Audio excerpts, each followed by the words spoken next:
Capítulo 19.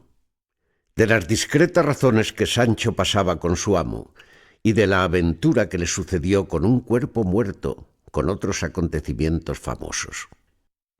Paréceme, señor mío, que todas estas desventuras que estos días nos han sucedido, sin duda alguna han sido pena del pecado cometido por vuestra merced contra la orden de su caballería, no habiendo cumplido el juramento que hizo de no comer pan a manteles, ni con la reina folgar, con todo aquello que a esto se sigue y vuestra merced juró de cumplir, hasta quitar aquel almete del malandrino, o como se llama el moro, que no me acuerdo bien. Tienes mucha razón, Sancho.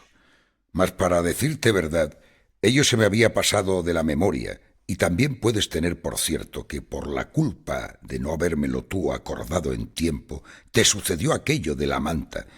Pero yo haré la enmienda, que modos hay de composición en la orden de la caballería para todos. Pues juré yo algo por dicha. No importa que no hayas jurado. Basta que yo entiendo que de participantes no estás muy seguro, y por sí o por no, no será malo proveernos de remedio. Pues si eso es así, mire vuestra merced, no se le torne a olvidar esto, como lo del juramento. Quizá les volverá la gana a las fantasmas de solazarse otra vez conmigo, y aun con vuestra merced, si le ven tan pertinaz. En estas y otras pláticas les tomó la noche en mitad del camino, sin tener ni descubrir dónde aquella noche se recogieran. Y lo que no había de bueno en ello era que perecían de hambre, que con la falta de las alforjas les faltó toda la despensa y batalotaje. Y para acabar de confirmar esta desgracia, les sucedió una aventura que sin artificio alguno, verdaderamente lo parecía. Y fue que la noche cerró con alguna oscuridad, pero con todo esto caminaban creyendo Sancho que, pues aquel camino era real, a 1 o 2 leguas, de buena razón hallarían en él alguna venta. Yendo pues de esta manera, la noche oscura, el escudero hambriento y el amo con ganas de comer, vieron que por el camino que iban venían hacia ellos gran multitud de hombres que no parecían sino estrellas que se movían. Pasmóse Sancho en viéndolas, y Don Quijote no las tuvo todas consigo. Tiró el uno del cabestro a su asno y el otro de las riendas a su rocino, y estuvieron quedos, mirando atentamente lo que podía ser aquello. Y vieron que las lumbres se iban acercando a ellos, y mientras más llegaban, mayores parecían, a cuya vista Sancho comenzó a temblar como un azogado. Y los cabellos de la cabeza se le erizaron a Don Quijote, el cual, animándose un poco, dijo: Esta sin duda, Sancho, debe ser grandísima y peligrosísima aventura, donde será necesario que yo muestre todo mi valor y esfuerzo. Desdichado de mí, si acaso esta aventura fuese de fantasmas, como me lo va pareciendo, ¿a dónde habrá costillas que la sufran? Por más fantasmas que sean, no consentiré yo que te toquen el pelo de la ropa, que si la otra vez se burlaron contigo fue porque no pude yo saltar las paredes del corral, pero ahora estamos en campo raso, donde podré yo, como quisiera, esgrimir mi espada. Y si le encantan y entumecen, como la otra vez lo hicieron, ¿qué aprovechará estar en campo abierto o no? Con todo eso te ruego, Sancho, que tengas buen ánimo, que la experiencia te dará a entender el que yo tengo. Sí tendré, si a Dios place. Y apartándose los dos a un lado del camino, tornaron a mirar atentamente lo que aquello de aquellas lumbres que caminaban podía ser. Y de allí, a muy poco, descubrieron muchos encamisados, cuya temerosa visión de todo punto remató el ánimo de Sancho Panza, el cual comenzó a dar diente con diente, como quien tiene frío de cuartana. Y creció más el batir y dentellear cuando distintamente vieron lo que era, porque descubrieron hasta 20 encamisados, todos a caballo, con sus hachas encendidas en las manos, detrás de los cuales venía una litera cubierta de luto, a la cual seguían otros 6 de a caballo, enlutados hasta los pies de las mulas, que bien vieron que no eran caballos en el sosiego con que caminaban. Iban los encamisados murmurando entre sí, con una voz baja y compasiva: esta extraña visión a tales horas y en tal despoblado, bien bastaba para poner miedo en el corazón de Sancho y aun en el de su amo. Y si así fuera, en cuanto a Don Quijote, que ya Sancho había dado al través con todo su esfuerzo. Lo contrario le avino a su amo, el cual en aquel punto se lo representó en su imaginación al vivo que aquella era una aventura de sus libros. Figurósele que la litera eran andas donde debían ir algún malferido o muerto caballero, cuya venganza a él solo estaba reservada, y, sin hacer otro discurso, enristró su lanzón, púsose bien en la silla, y con gentil brillo y continente se puso en la mitad del camino por donde los encamisados forzosamente habían de pasar, y cuando los vio cerca alzó la voz y dijo: «Deteneos, caballeros, o quien quiera que seáis, y dadme cuenta de quién sois, de dónde venís, a dónde vais, qué es lo que en aquellas andas lleváis, que según las muestras, o vosotros habéis fecho, o vos han fecho algún desaguisado, y conviene y es menester que yo lo sepa, o bien para castigaros del mal que fecistes, o bien para vengaros del tuerto que vos ficieron». Vamos deprisa y está la venta lejos. Respondió uno de los encamisados. Y no nos podemos detener a dar tanta cuenta como pedís. Y picando la mula pasó adelante. Sintióse de esta respuesta grandemente Don Quijote, y trabando el freno dijo: «Deteneos, y sed más bien criado, y dadme cuenta de lo que os he preguntado, si no, conmigo sois todos en batalla». Era la mula asombradiza, y al tomarla del freno se espantó de manera que, alzándose en los pies, dio con su dueño por las ancas en el suelo. Un mozo que iba a pie, viendo caer al encamisado, comenzó a denostar a Don Quijote, el cual, ya encolerizado, sin esperar más, enristrando su lanzón, arremetió a uno de los enlutados, y mal ferido dio con él en tierra. Y revolviéndose por los demás, era cosa de ver con la presteza que los acometía y desbarataba, que no parecía sino que en aquel instante le habían nacido alas a Rocinante, según andaba de ligero y orgulloso. Todos los encamisados eran gente medrosa y sin armas, y así, con facilidad, en un momento dejaron la refriega y comenzaron a correr por aquel campo, con las hachas encendidas, que no parecían sino a los de las máscaras que en noche de regocijo y fiesta corren. Los enlutados asimismo, revueltos y envueltos en sus faldamentos y lobas, no se podían mover. Así que, muy a su salvo, Don Quijote los apaleó a todos y les hizo dejar el sitio, mal de su grado, porque todos pensaron que aquel no era hombre, sino el diablo del infierno que le salía a quitar el cuerpo muerto que en la litera llevaban.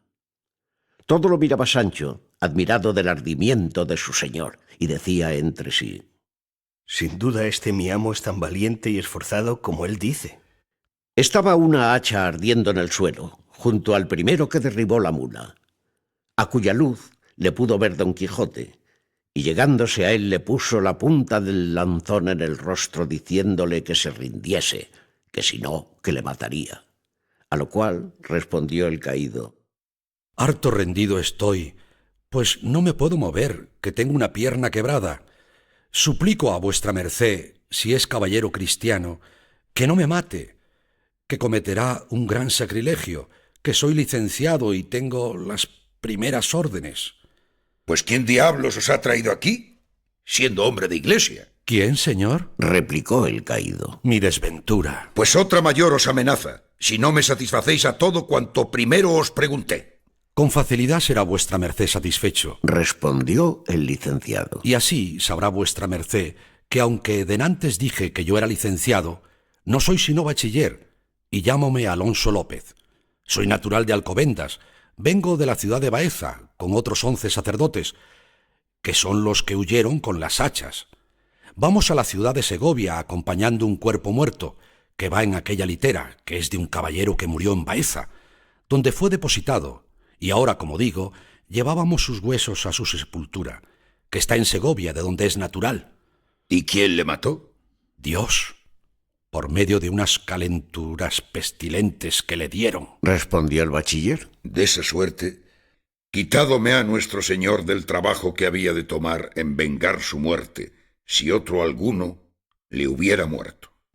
Pero habiéndole muerto quien le mató, no hay sino callar y encoger los hombros, porque lo mismo hiciera si a mí mismo me matara. Y quiero que sepa vuestra reverencia que yo soy un caballero de la Mancha llamado Don Quijote, y es mi oficio y ejercicio andar por el mundo, enderezando tuertos y desfaciendo agravios. No sé cómo pueda ser eso de enderezar tuertos, dijo el bachiller. pues a mí de derecho me habéis vuelto tuerto, dejándome una pierna quebrada, la cual no se verá derecha en todos los días de su vida, y el agravio que en mí habéis deshecho ha sido dejarme agraviado, de manera que me quedaré agraviado para siempre. Y harta desventura ha sido topar con vos, que vais buscando aventuras. No todas las cosas suceden de un mismo modo. El daño estuvo, señor bachiller Alonso López, en venir como veníades, de noche, vestidos con aquellas sobrepellices, con las hachas encendidas, rezando, cubiertos de luto que propiamente semejábades cosa mala y del otro mundo, y así yo no pude dejar de cumplir con mi obligación acometiéndoos, y os acometiera, aunque verdaderamente supiera que érades los mismos satanases del infierno que por tales os juzgué y tuve siempre. Ya que así lo ha querido mi suerte, dijo el bachiller, suplico a vuestra merced, señor caballero andante, que tan mala andanza me ha dado, me ayude a salir de debajo de esta mula, que me tiene tomada una pierna entre el estribo y la silla. Hablara yo para mañana, y hasta cuándo aguardábades a decirme vuestro afán. Dio luego voces a Sancho Panza que viniese, pero él no se curó de venir, porque andaba ocupado desvalijando una acémila de repuesto que traían aquellos buenos señores, bien bastecida de cosas de comer. Hizo Sancho costal de su gabán, y recogiendo todo lo que pudo y cupo en el talego, cargó su jumento, y luego acudió a las voces de su amo y ayudó a sacar al señor bachiller de la opresión de la mula, y poniéndole encima de ella, le dio la hacha. Y Don Quijote le dijo que siguiese la derrota de sus compañeros, a quien de su parte pidiese perdón del agravio, que no había sido en su mano dejar de haberle hecho. Díjole también Sancho: Si acaso quisieren saber esos señores quién ha sido el valeroso que tales los puso, es el famoso Don Quijote de la Mancha, que por otro nombre se llama el Caballero de la Triste Figura. Con esto se fue el bachiller y Don Quijote preguntó a Sancho que qué le había movido a llamarle el Caballero de la Triste Figura, más entonces que nunca. Yo se lo diré, porque le he estado mirando un rato a la luz de aquella hacha que lleva aquel malandante, y verdaderamente tiene vuestra merced la más mala figura de poco acá que jamás he visto, y débelo haber causado o ya el cansancio de este combate o ya la falta de muelas y dientes. No es eso, sino que el sabio, a cuyo cargo debe de estar el escribir la historia de mis hazañas, le habrá parecido que será bien que yo tome algún nombre apelativo, como lo tomaban todos los caballeros pasados, cuál se llamaba el de la ardiente espada, cuál el del unicornio, aquel de las doncellas, aqueste el del ave fénix, el otro el caballero del grifo, estotro el de la muerte, y por estos nombres e insignias eran conocidos por toda la redondez de la tierra. Y así digo que el sabio, ya dicho, te habrá puesto en la lengua y en el pensamiento ahora que me llamases el Caballero de la Triste Figura, como pienso llamarme desde hoy en adelante, y para que mejor me cuadre tal nombre, determino de hacer pintar, cuando haya lugar, en mi escudo, una muy triste figura. No hay para qué gastar tiempo y dineros en esa figura, sino lo que hay que hacer es que vuestra merced descubra la suya y dé rostro a los que le miraren, que sin más ni más y sin otra imagen ni escudo le llamarán el de la triste figura. Y créame que le digo verdad, porque le prometo a vuestra merced, señor, y esto se ha dicho en burlas, que le hace tan mala cara la hambre y la falta de las muelas que, como ya tengo dicho, se podría muy bien excusar la triste pintura. Rióse Don Quijote del donaire de Sancho, pero con todo propuso de llamarse de aquel nombre en pudiendo pintar su escudo o rodela como había imaginado. Olvidábaseme de decir que advierta vuestra merced que queda descomulgado, por haber puesto las manos violentamente en cosa sagrada. Justa iud siquis suadente diabolo. No entiendo ese latín, mas yo sé bien que no puse las manos, sino este lanzón, cuanto más que yo no pensé que ofendía a sacerdotes ni a cosas de la Iglesia, a quien respeto y adoro como católico y fiel cristiano que soy, sino a fantasmas y a vestiglos del otro mundo. Y cuando eso así fuese, en la memoria tengo lo que le pasó al Cid Ruy Díaz, cuando quebró la silla del embajador de aquel rey delante de su santidad el Papa, por lo cual lo descomulgó y anduvo aquel día el buen Rodrigo de Vivar como muy honrado y valiente caballero. En oyendo esto el bachiller se fue, como queda dicho, sin replicarle palabra.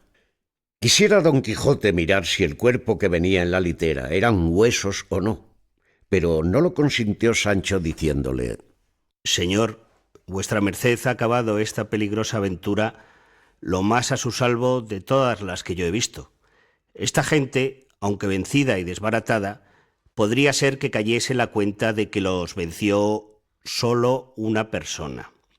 Y corridos y avergonzados de esto, volviesen a rehacerse y a buscarnos, y nos diesen en qué entender. El jumento está como conviene, la montaña cerca, la hambre carga. No hay que hacer sino retirarnos con gentil compás de pies, y como dicen, váyase el muerto a la sepultura y el vivo a la hogaza. Y antecogiendo su asno, rogó a su señor que le siguiese, el cual, pareciéndole que Sancho tenía razón, sin volverle a replicar, le siguió.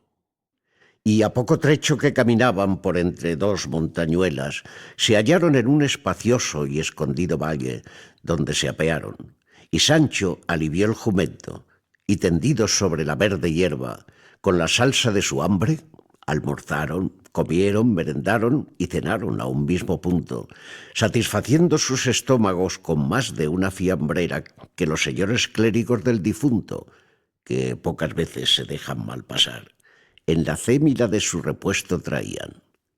Mas sucedióles otra desgracia, que Sancho la tuvo por la peor de todas, y fue que no tenían vino que beber, ni aun agua que llevar a la boca.